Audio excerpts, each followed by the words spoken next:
আসসালামু আলাইকুম। শেষ পর্যন্ত বেরসিক বৃষ্টি ভারত এবং অস্ট্রেলিয়ার মধ্যকার ব্রিসবেনে বর্ডার গাভাস্কার ম্যাচের তৃতীয় টেস্টের ফলাফল হতে দিল না। ম্যাচ শেষ পর্যন্ত ড্রয় হলো।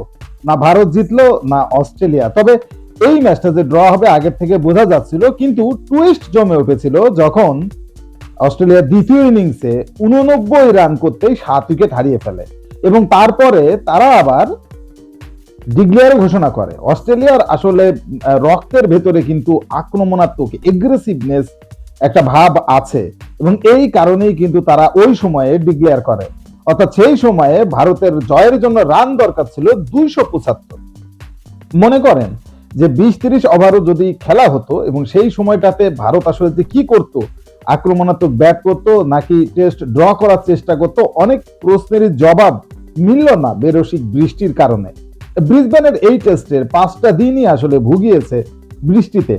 তবে আজ সকাল থেকেই থেমে থেমেই কিন্তু বৃষ্টি হচ্ছিল, একবার হচ্ছে আবার থামছে, আবার হচ্ছে আবার থামছে। এইরকম পরিস্থিতির ভেতর দিয়েই কিন্তু টেস্ট ম্যাচটা গড়িয়েছে। তবে এই টেস্টে অনেক কিছুই বলার মতো আছে। যদি প্রথম অস্ট্রেলিয়ার দেখি, প্রথম ইনিংসে অস্ট্রেলিয়া কিন্তু 2 সেঞ্চুরির হাত ধরে, অর্থাৎ স্মিথ এবং ট্রাভিস হেডের দুর্দান্ত সেঞ্চুরিতে 445 রানের একটা বড় ইনিংস জোগাড় করে ফেলে, যেখানে আসলে স্মিথ 101 রান করেন এবং ট্রাভিস হেড 152 রানের একটা ঝোড়ো ইনিংস খেলেন এবং ট্রাভিস হেড কিন্তু দ্বিতীয় ইনিংসেও 17 রান তোলেন এবং সব মিলিয়ে এই টেস্ট ম্যাচে 169 রান তোলেন ট্রাভিস হেড। যথারীতি তিনি ম্যান অফ দ্য ম্যাচ হয়েছেন এবং এই জায়গায় তিনি কিন্তু একটা উইকেটও পেয়েছেন। সব মিলিয়ে আসলে ট্রাভিস হেডের দুর্দান্ত একটা ম্যাচ গেল, দুর্দান্ত সিরিজও কিন্তু যাচ্ছে এবং ভারতকে পেয়ে যেন ট্রাভিস হেড আরো বেশি ক্ষেপে উঠেছে, একের পর এক সেঞ্চুরি করে চলেছে। সব মিলিয়ে ভারতের ব্যাটিং লাইন আপটা যেমন ছিল, ভারতের ব্যাটিং লাইন আপকে একেবারে দুমড়ে দিয়েছে বুমরা। জাসপ্রীত বুমরা প্রথম ইনিংসে 6টা উইকেট দখল করেছে বুমরা এবং দ্বিতীয় ইনিংসেও কিন্তু সে 3টা উইকেট নিয়েছে। অর্থাৎ জাসপ্রীত বুমরা কিন্তু বরাবরই দুর্দান্ত খেলছে, এই সিরিজেও দুর্দান্ত। এই টেস্ট ম্যাচে মোট 9টা উইকেট নিল বুমরা এবং সিরাজ দুইটা মোট 4টা উইকেট নিয়েছে। এরপর ভারত তার প্রথম ইনিংসে ব্যাটিং এ নেমে 260 রান করেই অল আউট হয়ে যায়।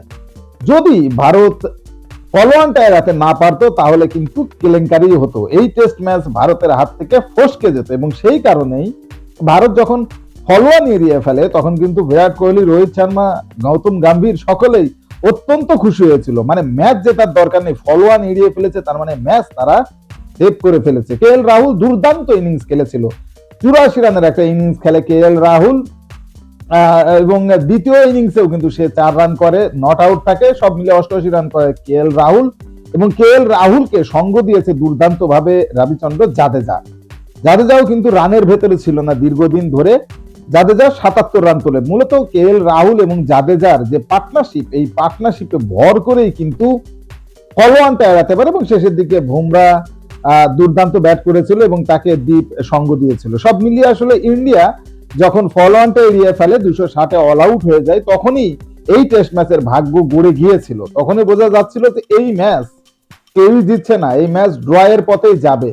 কিন্তু দ্বিতীয় ইনিংসে যখন অস্ট্রেলিয়া ব্যাটিং এর নামে হুড়মুড় করে উইকেট পড়তে থাকে এবং হুড়মুড় করে উইকেট পড়ার একটাই কারণ, তারাও দ্রুত রান তুলতে চাচ্ছিল। 4-এর উপরে রান রেট ছিল অস্ট্রেলিয়ার। শেষ পর্যন্ত 89 রান তোলার পর ভাব বুঝে আসলে ডিক্লেয়ার করে দেয় যখন 275 রান দরকার হয় ম্যাচ জেতার জন্য ভারতের। তবে এই টেস্ট ম্যাচটা কিন্তু ভারতের জেতার জন্য অত্যন্ত প্রয়োজনীয় ছিল। কিন্তু বেরসিক বৃষ্টি, শুধু বৃষ্টিই নয়, বৃষ্টির সাথে আসলে বজ্রপাতের সম্ভাবনা ছিল এবং যার কারণে ম্যাচ শেষ হওয়ার বেশ খানিকটা সময় আগেই আম্পায়াররা আসলে ঘোষণা করে যে এই ম্যাচ আর হচ্ছে না, এই ম্যাচ ড্র।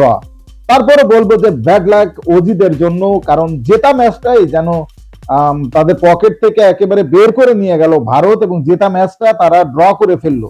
এইটা আসলে ভারতের জন্য অনেক বড় একটা ক্রেডিট, কারণ ভারতের এই ম্যাচটা জেতা, মানে জেতা তো দূরে থাকে, এই ম্যাচটা হারারই কথা ছিল, সেই জায়গা থেকে তারা ড্র করে ফেলেছে। সব মিলিয়ে আসলে আমি ভারতকেই বেশি প্রাধান্য দেব এবং ভারতই যে এই টেস্টে আসলে আসল জয়ী, মানে ম্যাচ ড্র করেও আসল জয়ী, সেটাই আমি বলবো।